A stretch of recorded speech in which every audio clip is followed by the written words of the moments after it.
Boa tarde a todos, eu sou o professor Alexandre e esta palestra de hoje daqui da Microlins tem como objetivo falar a respeito das famosas regras da ABNT.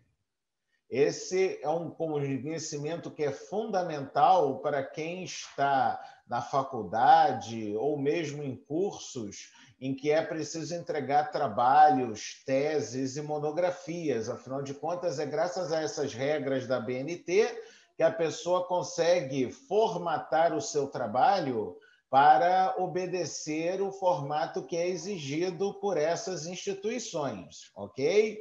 Então, mas, afinal de contas, o que é a ABNT? A ABNT nada mais significa do que a Associação Brasileira de Normas Técnicas. É um órgão responsável pelas normalizações técnicas aqui no Brasil. Ele fornece insumos para o desenvolvimento técnico brasileiro. É uma entidade privada, muita gente pensa que a ABNT é um órgão do governo, mas não é. Ela é sem fins lucrativos e foi fundada em 1940. Muito bem. Seguindo viagem, para que servem as regras da ABNT? Elas são um conjunto de regras que visam a padronizar a formatação de trabalhos acadêmicos. Podem ser usadas em teses, artigos científicos, dissertações, pôsteres e nos famosos TCCs, ou trabalhos de conclusão de curso. Não sei se algum de vocês está fazendo faculdade ou pretende fazer faculdade.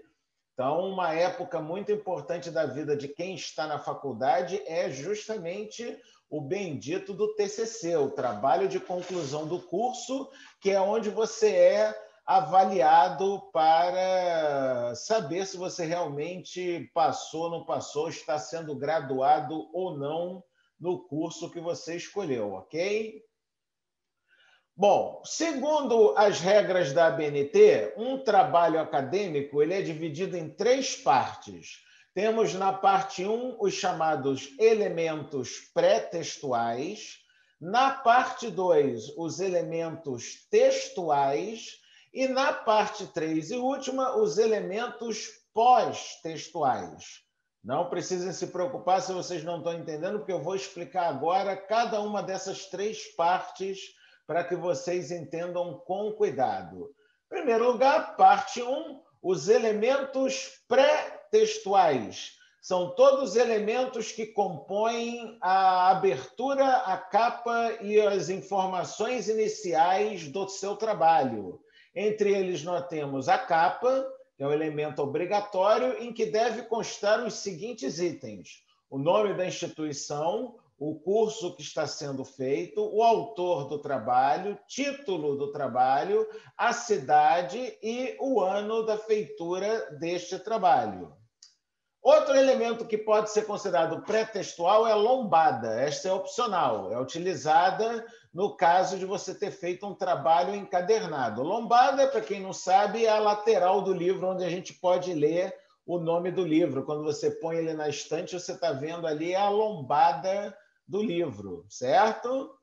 Outro elemento também muito importante é a folha de rosto. Nela devem constar os seguintes itens: o nome do autor, o título do trabalho, a cidade, o ano, uma breve descrição do trabalho, onde deve estar incluído o objetivo e o nome do orientador deste trabalho. É importantíssimo você ter uma folha de rosto, porque ela é literalmente a primeira página que a pessoa abre logo de cara depois de abrir a capa do trabalho. Então, essas informações que vocês estão vendo aqui, elas são fundamentais para que a pessoa, antes mesmo de começar a ler o seu trabalho, ela já ter uma orientação do que se trata o trabalho. É para isso que serve principalmente a história do objetivo, ou breve descrição do trabalho que vocês estão vendo ali no final da lista.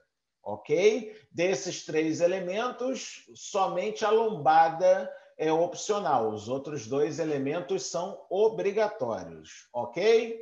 Seguindo viagem, passando ainda na parte 1, outros elementos pré-textuais que a gente pode ter são as erratas. Só haverá necessidade, se for preciso alguma correção. Errata é um texto corrigindo algum erro que tenha sido percebido numa edição anterior. É muito comum, quando a gente faz esse tipo de trabalho entregue para a faculdade, você tem que fazer, às vezes, 2 ou 3 edições diferentes do mesmo trabalho, porque foram detectados erros pela junta de avaliação da faculdade, do curso, que seja, não importa. Folha de aprovação. Nesta folha é lançado posteriormente o resultado. Nela constam os nomes do orientador e dos examinadores. Você, enquanto candidato, produz essa folha de aprovação, mas ela, obviamente, ela vai ser preenchida depois pelos membros da junta que fizer a avaliação do seu trabalho. Dedicatória é um espaço reservado a dedicatórias. O autor do projeto deve dedicar seu trabalho, se assim achar necessário. Agradecimentos, espaço para agradecer as pessoas que impulsionaram a chegar ao final do curso.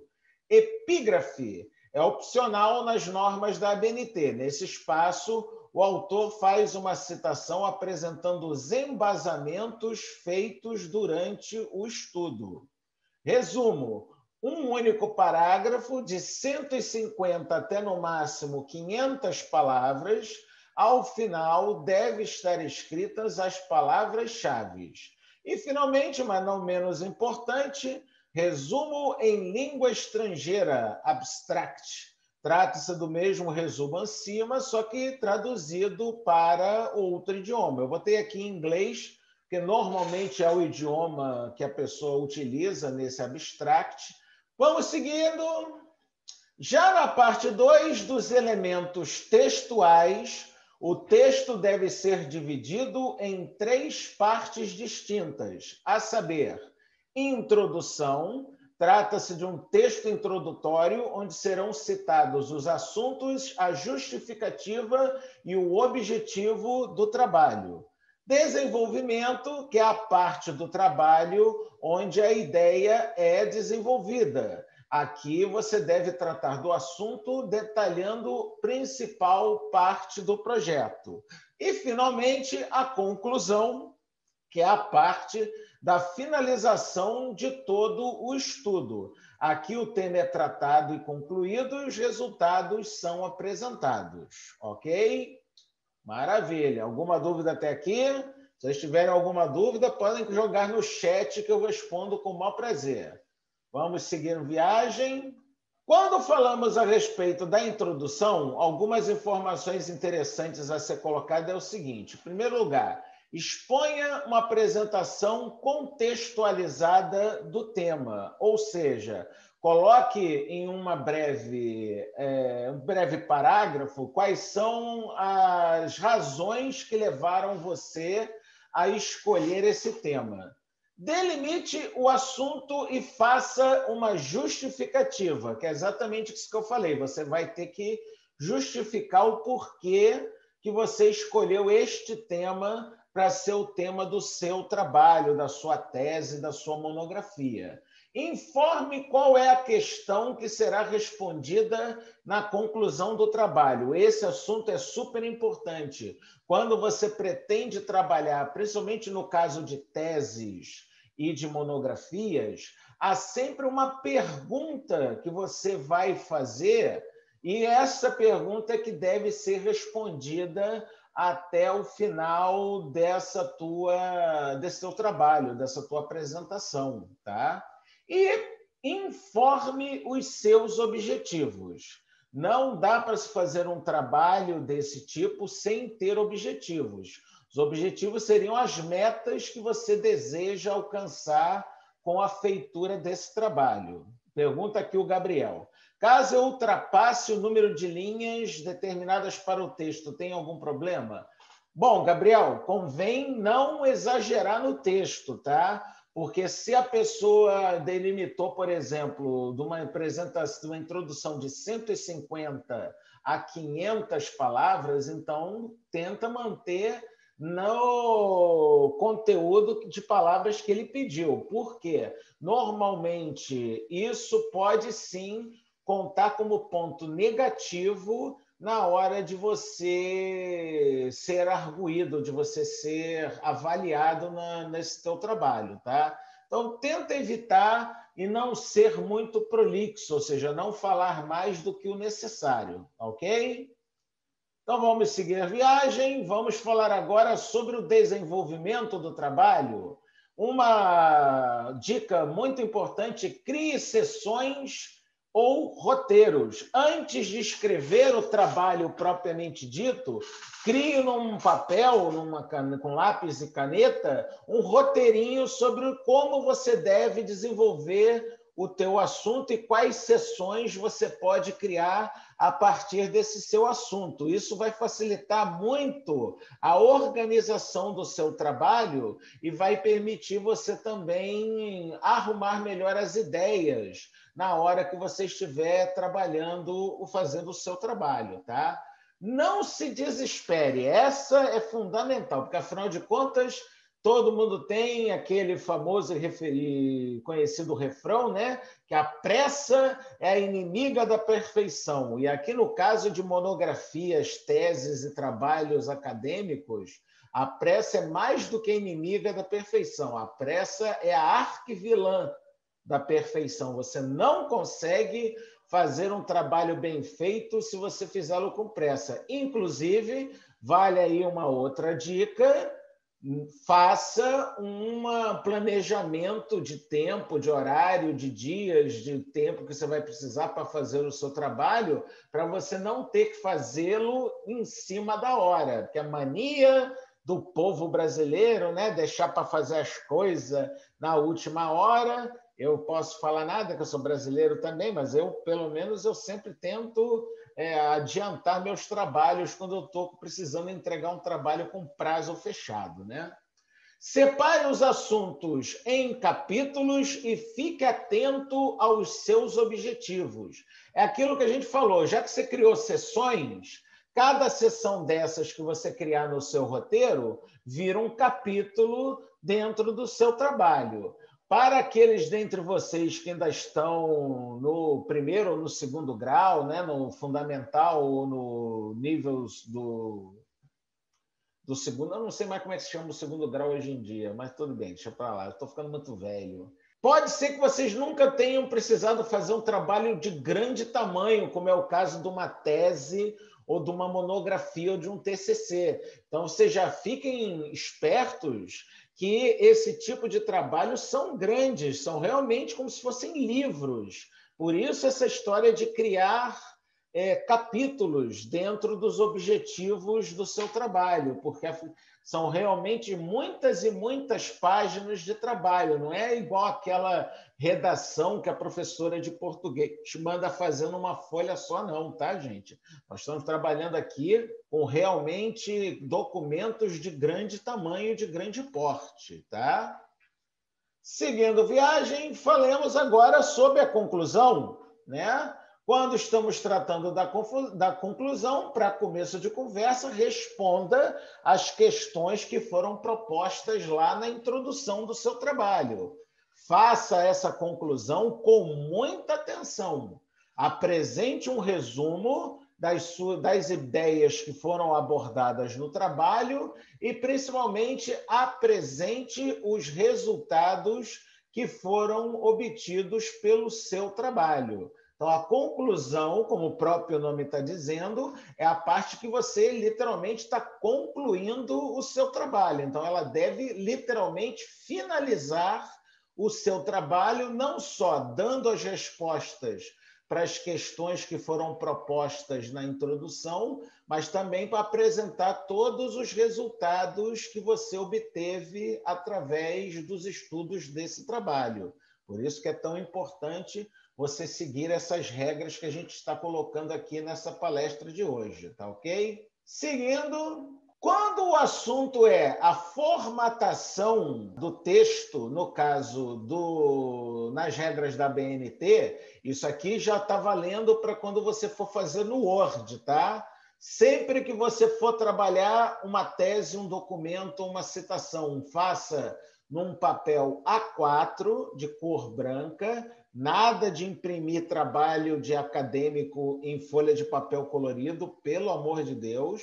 Quanto à formatação, preferencialmente se usam as fontes Times New Roman ou Arial, no tamanho 12 para o texto todo e na cor preta. Já nas citações com mais de 3 linhas, notas de rodapé, legendas e tabelas, a fonte deve ser diminuída para o tamanho 10.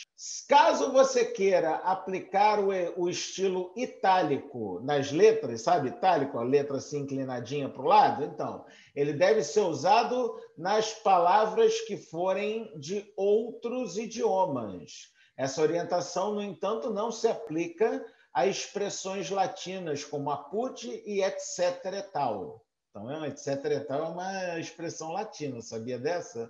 Eu também não sabia até pesquisar para esse trabalho. Quanto às margens, elas devem ser a da direita e a inferior em 2 centímetros e a esquerda e a superior em 3 centímetros. Os parágrafos e espaçamentos devem ser de 1,5 linha entre linhas e o alinhamento deve ser justificado.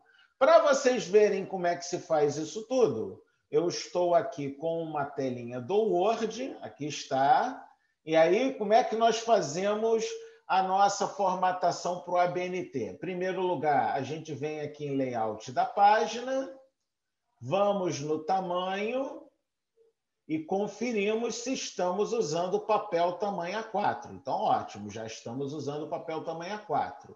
Em seguida, viemos na parte das margens, pedimos para usar margens personalizadas, e aí, tal como a gente viu no texto daqui do ABNT, margem superior 2 centímetros, margem esquerda, aliás, margem direita, 2 centímetros também, margem esquerda, 3 centímetros e margem inferior também 3 centímetros. Então, 2 centímetros, 3 centímetros, 3 centímetros, 2 centímetros, respectivamente. Dá ok? E aí, para fazer a formatação do texto, aqui está o tamanho da fonte, o tipo da letra, botamos lá um Times New Roman, tamanho 12, e na parte do parágrafo, a gente coloca aqui o espaçamento entre linhas é de 1,5, como foi pedido nas regras da BNT. Beleza? Dá-se ok e pronto. É assim que você faz a configuração do seu texto no Word para ele ficar segundo as normas da BNT. Agora, basta você digitar a sua tese, o seu trabalho, apenas modificando o tamanho das letras para tamanho 10 quando você estiver trabalhando com citações, legendas ou tabelas. Ok?